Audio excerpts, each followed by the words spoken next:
you can end up with a really good economic increase, not by doing a lot of new things, but just raising the floor on what you're currently doing. In other words, be better, accept higher, level it up. That's what truly matters. Hi, this is Coach Joe Lucas, and welcome to the Magellan Network Show. My goal inside of this communication, this show, is to share with you my nearly 30 years of coaching some of the most successful financial advisors in North America. We're going to be talking about strategies, syntaxes. We're going to be bringing guests on from time to time, and I'm going to share with you what's working now.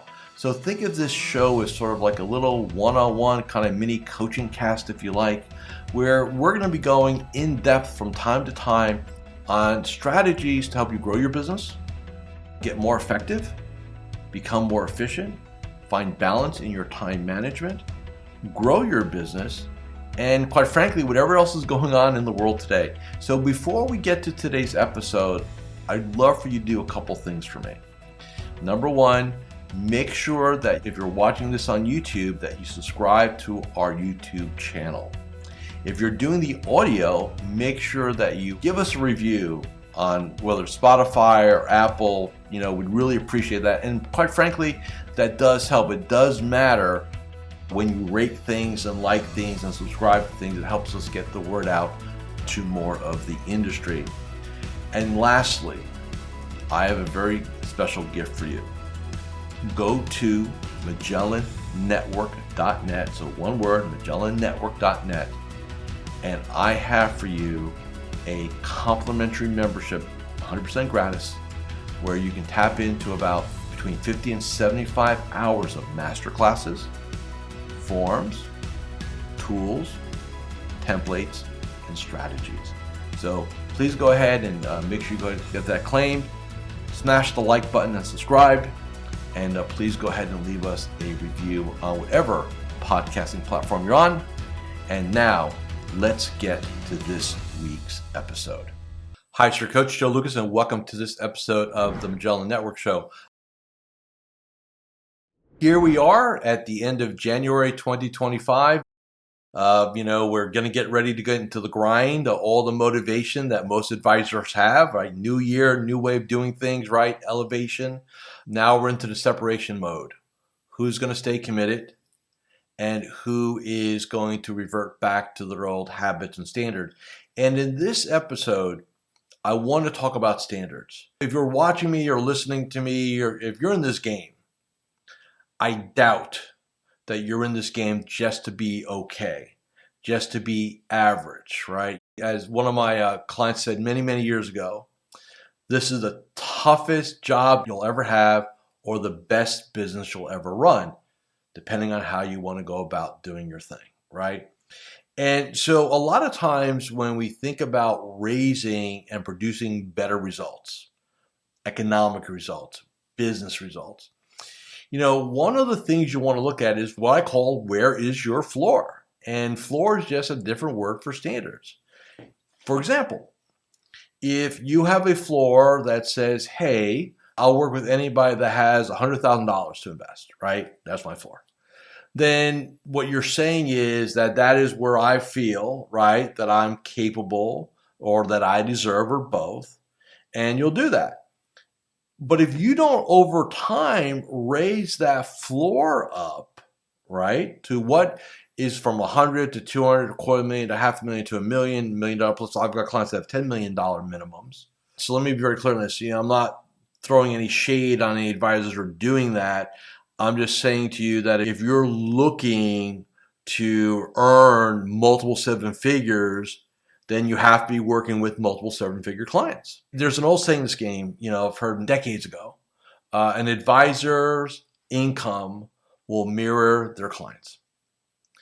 So if you want to, earn, high six figures, multiple seven figures, there's only two ways to go about it. Number one, work with those clients, or number two, scale out your business with enough advisors, right, on salary that you're profitable with that $100,000, $200,000, $300,000, $400,000 relationship. And there are models out there that do that. So it's not that you cannot do it, but if you're going to be more of a boutique, and this is where I'm really going with this, if you're going to be more of a boutique or small ensemble type practice, minimums matter. Why? Because profits matter and cash flow matters. All right. Every client you have, there's a cost to taking on that client. There's a hard cost, salary, overhead, right? That is part of a household. There's your time, right? That you put into it on top of your team. There's a cost. You charge your business that.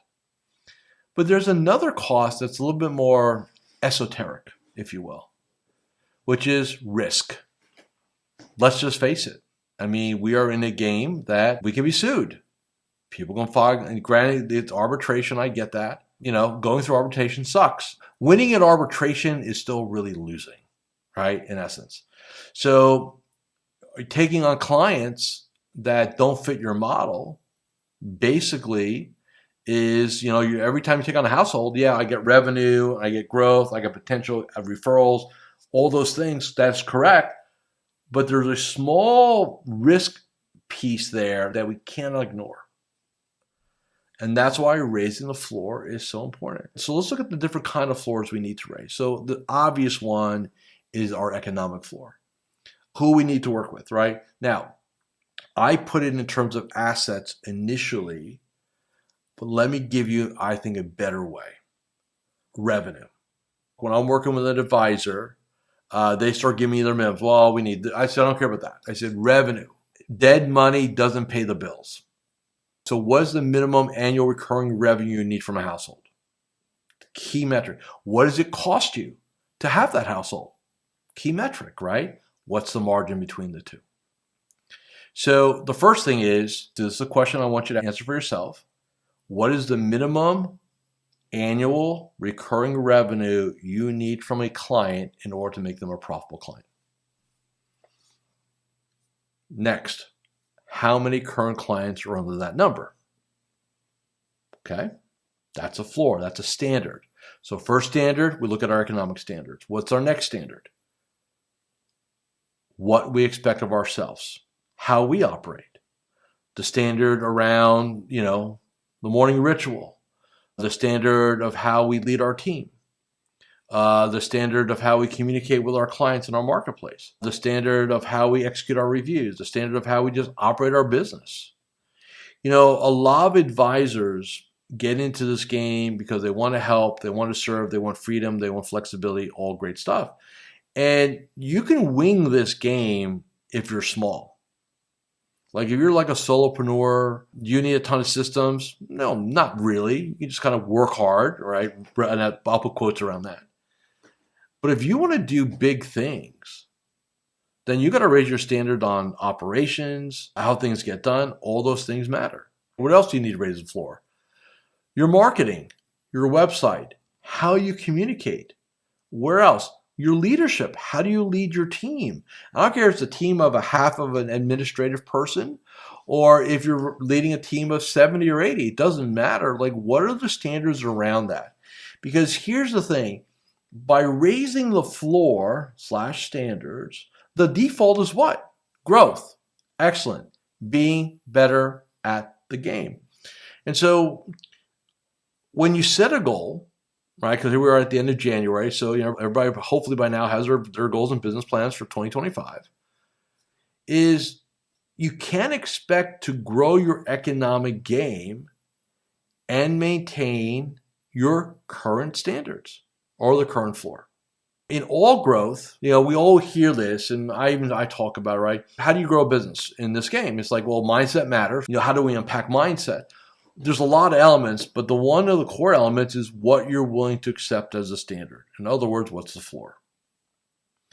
And a lot of time, you can end up with a really good economic increase, not by doing a lot of new things, but just raising the floor on what you're currently doing. In other words, be better. Accept higher. Level it up. That's what truly matters. Hi, Coach Joe Lucas here, and I'm just breaking here for a moment just to do a couple quick reminders. Number one, make sure you subscribe to our YouTube channel or our podcast. In addition, please leave a comment or a review. Those things really matter. And share this episode with 3 of your colleagues inside the financial services space. And lastly, make sure that you go ahead and claim your free membership inside of Magellan Network. Now back to this week's episode. I also want to just mention, before I forget, that, as I said, start this session off, or this episode, end of January 2025. So hear this out. This is really critical. Studies have shown for people that set goals, New Year's resolutions, right? Let's say in and around New Year's Eve. Over 90% of them have abandoned their goals and resolutions by the end of January. They're not nearly as committed to it. Now, why is that? I've been in this game for 31 years, soon to be 31 years. I will tell you that if you're relying on motivation and inspiration to have a bigger game in 2025, you are now probably at that precipice or Y in the road that either I'm going to elevate my game or I'm going to go back to my baseline because the inspiration is waning, the motivation is lacking, and now you're at this place where it doesn't feel so good. So what do you need? In my mind, in my experiences, what matters most right now, and for the rest of this year, by the way, is how committed are you to your goals this year? Not how inspired you are, not how motivated you might have been, but commitment. Because if you ask me, Joe, what's the one emotion, or maybe 2, that matter most in this game? Commitment and resiliency. That's it. Recently, I was out in Dallas, freezing my tail off, getting stuck there in the storm. But I spoke at this event, really cool event, good guys. And somebody came up to me on a break, and they said, Joe, I really like you. I've followed you for a while. You're really one of those great motivational speakers, stuff like that. And just between you and I, and everybody who listens and watches this, I hate being called a motivational speaker. Why? Because that's not what I do. A lot of people think coaching is about motivation. Not mine. It's not. I expect people to show up motivated already, right? I need to harness all that. And I'm speaking the truth here. I'm really motivated to do something different. Okay, well, that'll last for a little bit. Then what? When you wake up one day and that's gone, now what? What do you got, right? I better talk about your commitment and your resiliency because that's what this game's going to be about. Motivation is 5% of this in my experiences. Why? Motivation will not get you off the floor when somebody tells you no. Motivation will not pick you up when you lose a client, right? Or a deal or anything like that, right? Think about this. This is one of the easiest businesses to do when you're motivated, when you're inspired. Let's go talk to people. Let's go solve their money problems, right? It's not rocket science. But boy, when you lose that inspiration and that motivation, I used to say that phone was heavy, but it's not even the phone anymore, just like the keyboard. You just can't click it, right? We kind of get in our own head. That's separation for us. Prove me if I'm wrong here. Those who watch, listen to me. Like here we are, 4 weeks into the new game. How are you feeling about things? Are you as motivated, as inspired as you were a month ago? And if you are, great. You may get a couple more weeks out of that. But I'm telling you, by and large, 6 weeks, 90-95%, done. So you better be tapping something else. My goal for myself is I always want to feel inspired. I don't like to feel motivated because I know that's fleeting. What I need to make sure is how committed am I to what I need to do. Because being committed means you'll get up early, you'll get uncomfortable, you'll do things you don't want to do because you know you have to get them done. That's a commitment, right? And when things don't go your way, and you all know this, when you're out there and you're playing the game and you're putting yourself out there, not everybody says yes to you. Not everything goes well. You'll fail. You'll get learning experience. You'll get knocked down. That's why resiliency is so important, right?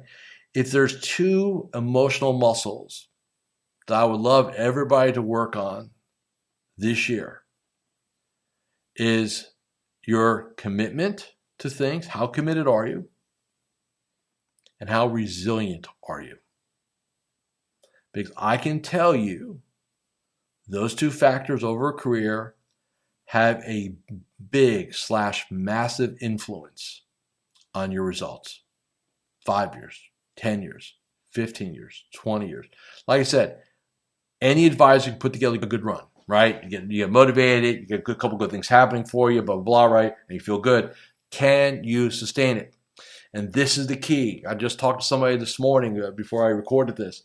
They have this kind of, I call fits and starts, right? They get going and they kind of create momentum. They create opportunity, assets in the door, new clients. And then they're like, okay, right, I'm good. And then they stop doing what they're doing and then they, get back into scarcity mode, right? Why? I'm inspired. I'm motivated. I get stuff done. I accomplish. I'm good.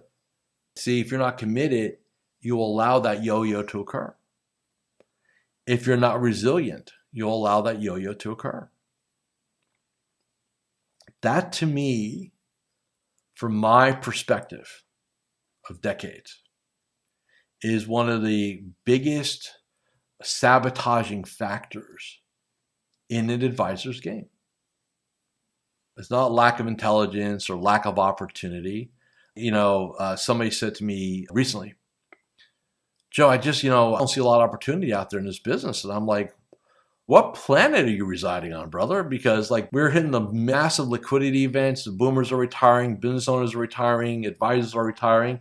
I mean, you'd have to work pretty hard at not growing your business right now. And I'm serious about that, right? Don't take my word. Look at the data.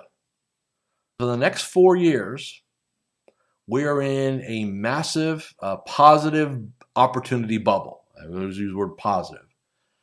You just got to get out there and play the game and make yourself available, okay? That's what I got for you guys this week. Thank you for listening and watching this episode of the Magellan Network Show.